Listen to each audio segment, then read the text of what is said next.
board member, and philanthropist. I was always doing the same thing. So I was always helping my employers to develop their businesses. I think that business leaders now need to be conscious like never before. They need to hear different messages. Angel has empowered more than 1,500 CEOs in 33 different countries and speaks 5 languages.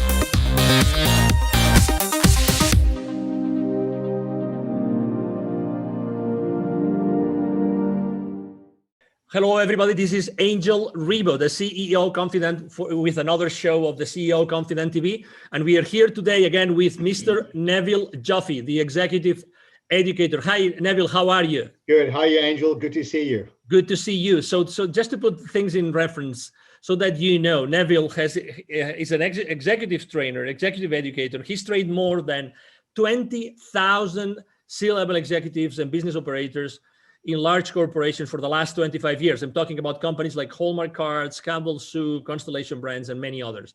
So, you know, we're going to have the conversation around, our conversation around chapter number 9 of your latest book, which is called, you know, The Baker's Dozen Rules of Highly Successful Business Operators.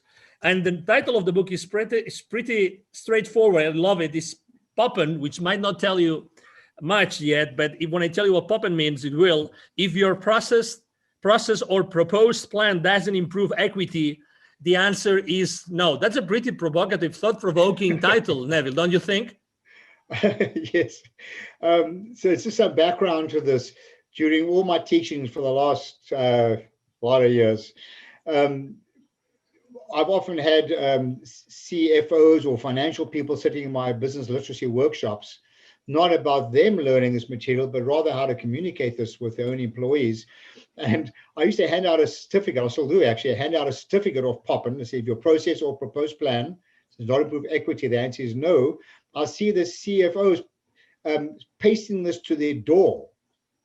Right. So if somebody were to walk in and ask for more budget or ask for another resource, they point to the certificate on or this document on their door and say, if you cannot explain to me how what you're requesting improves equity or EBITDA, depends how you use the E, go back to the drawing board and come back to me with a business plan or a reasonable explanation.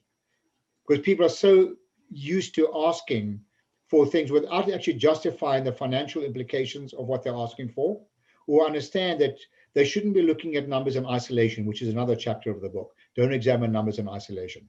Understand the touch points. Right. Or this financial decision that you've now made. Why would you say that people, I mean, it sounds so natural and so obvious, but it's not the case. Why do you think this is not the case? That typically people don't have this in their mind before making a business decision? One word for it, Angel: naivety. Naivety. People are naive. People are financially naive. And I know the listeners have heard this expression before, but people don't know what they don't know. They don't know what they don't know. They never or rarely apply their mind to all the touch points, all the resources that are affected as a result of a decision. So, for example, someone in marketing may say, we're going to put out a marketing initiative. It's going to cost us $100,000. And we're going to increase revenue. Okay. So it happens to work. We increase revenue. Maybe it's a wonderful marketing campaign, but how many of the people in the organization, we're putting the CFO aside here, how many people in the organization actually have thought about what other resources are affected when revenues increase? Have they thought about how much volume you're going to sell when you step up a cost? Have they thought about the amount of cash flow that is required? Have they thought about the impact to profitability, which is affected with equity? So in the absence of everybody understand the financial implications of these decisions, these people are working in a vacuum, examining numbers in isolation, which is another chapter. Don't examine numbers in isolation. It was pretty shocking to listen to you when you said naivety, right? Because obviously there's so much money spent in education in corporate, right? So naivety. So have you actually tested or tried or asked, what would you say is the rate of financial illiteracy in corporations today? Oh my word, Angel, we've polled people over the last almost 25 years using various methodologies. And according to our testing, I'm talking about non-financial people now, operators, whether it be executives, I'm including senior executives in companies, right down to grassroots. The average level of financial literacy is less than 40% at a basic level. Expressing this another way, the majority of people are 60% financially illiterate. Wow. I mean, you know how scary that is? Yeah, Can you imagine how much profit is left on the table, if you will, by making financial decisions that have a financial implication and they don't even know it? How can the training that you deliver, right? The training that you've been delivering and that you deliver today, how can it help organizations to do a better job?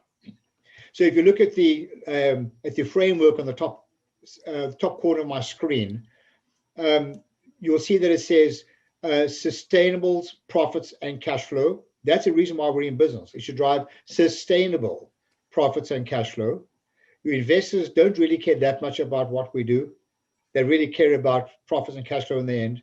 But to do that, nobody can do it alone. So the objective of our education programs is to help. Well, first, let me go back one step. You'll see on the top it says accountability.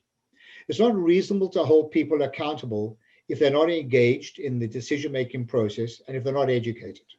Right. It's just not reasonable. So it is incumbent upon the leadership of an organization to ensure, however they do this, to ensure that people are engaged in the process of decision-making, and that they are educated to understand the financial implications of the decisions, always pointing to the ultimate reason why we're in business, which is profits and cash flow. In the absence of which they are operating in a vacuum, and it is so dangerous. So according to your experience, what do you think makes the way that you've been training, you've been educating, business operators in the last 25 years, what makes it different? I think it's fair to say that there are many non-financial people that would rather have root canal without anesthesia than have to sit down and go through and learn about finance, accounting, anything related to the word finance. Herein lies the issue. It's because of that companies are not losing money, but losing the opportunity to have made so much more money by people being aware. This is not about turning people into accountants. It's not about debits and credits. It's got nothing to do with any of that. It's got to do with understanding the story behind the numbers on a set of financial statements, because that is all your shareholders care about. That is the scorecard that will tell them success or failure of a business. Therefore, everyone needs to understand what the scorecard, the statements will look like as a result of their decision. And everything should point to it, in the absence of which they're making naive decisions, to the point I made earlier on. Wow. If people would like to know more about this, Neville, what's the best way to connect with you? Oh, I love a good debate. Just contact me, Neville, Neville, at bizwisdom, bizwisdom.com. I'd be delighted to share more information with you and to tell you how you can go about getting your people literate and making fiscally responsible decisions. Wonderful. Thank you. Thank you very much for being with us today and for sharing so much, Neville. You're most welcome, Angel. Pleasure as usual.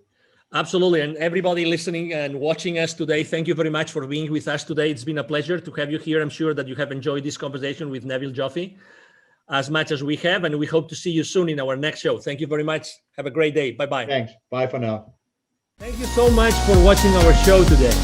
The entire team of the CEO Confidant appreciates your time and attention. If you think that you are a good fit for the CEO Confidant TV, please connect with us on LinkedIn. We hope that you enjoyed today's show as much as we did. See you soon. Angel Ribo, the CEO Confidant. Email address angel@angelribo.com. Don't forget to follow me on LinkedIn. Thank you.